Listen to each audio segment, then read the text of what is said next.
Budget পেশ হওয়ার পরেই আধার কার্ডকে নিয়ে কেন্দ্র সরকারের তরফ থেকে একটি নতুন নিয়ম জারি করা হয়েছে, যা আপনাদের প্রত্যেককেই জানতে হবে, না হলে আপনাদেরকে জরিমানা দিতে হবে। তো বন্ধুরা, কী নিয়ম জারি করা হয়েছে আসুন এই ভিডিওতে আপনাদেরকে একদম ডিটেলসে জানিয়ে দিই।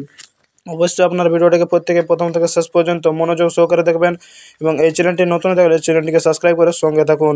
আপনারা অন স্ক্রিনে দেখতে পাচ্ছেন আধার কার্ডকে নিয়ে নতুন আপডেট, মানে বাজেটে কেওয়াইসি নিয়ে ঘোষণার পরে আধারের নিয়ম পরিবর্তন কি জানালো কেন্দ্র সরকার।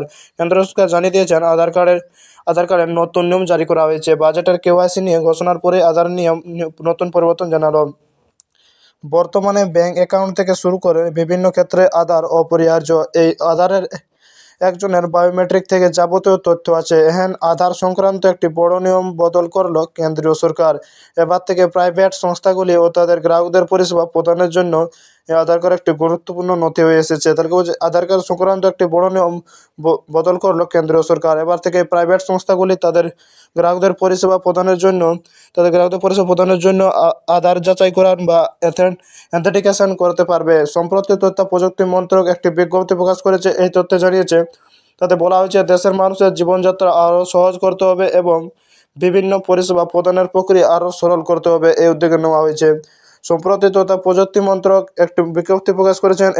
এই তথ্য জানিয়েছেন, তাতে বলা হয়েছে দেশের মানুষের জীবনযাত্রা আরও সহজ করতে হবে এবং বিভিন্ন পরিষেবা প্রদানের প্রক্রিয়া আরও সরল করতে হবে উদ্যোগ নেওয়া হয়েছে। এদিকে এই নয়া নিয়মের ফলে বিভিন্ন সেক্টরের প্রতিষ্ঠানগুলো সহজেই গ্রাহকদের পরিচয় নিশ্চিত করতে পারবে, ফলে নানা ধরনের জটিলতা কাটবে।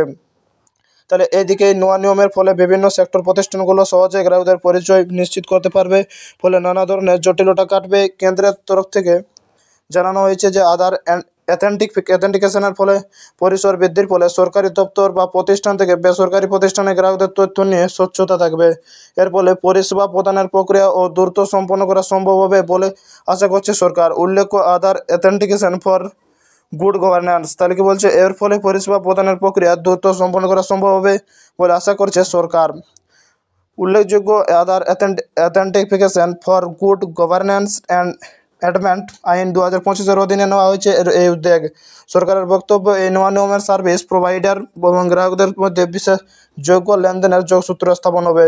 তাহলে কি সরকারের বক্তব্য, এই নয়া নিয়মের সার্ভিস প্রোভাইডার বা বক্তৃতা কেন্দ্র সরকার অর্থ নির্মলা এর আগে সম্প্রতি বাজেটে বক্তৃতায় কেন্দ্রীয় অর্থমন্ত্রী নির্মলা সীতারামন ঘোষণা করেছিলেন যে নতুন রূপে আসবে কেওয়াইসি সিস্টেম। এর ফলে কেওয়াইসি বা নো ইউর কাস্টমার প্রক্রিয়ার আগে থেকে অনেকটা সহজ হয়ে যাবে বলে দাবি করেছিলেন তিনি।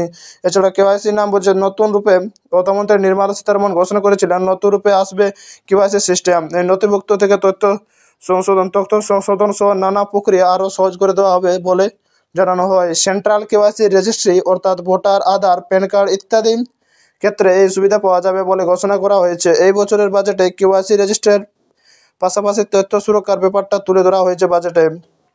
তাহলে কেওয়াইসি রেজিস্ট্রার পাশাপাশি তথ্য সুরক্ষার ব্যাপারটা তুলে ধরা হয়েছে এই বাজেটে, নতুন বাজেটে 2025।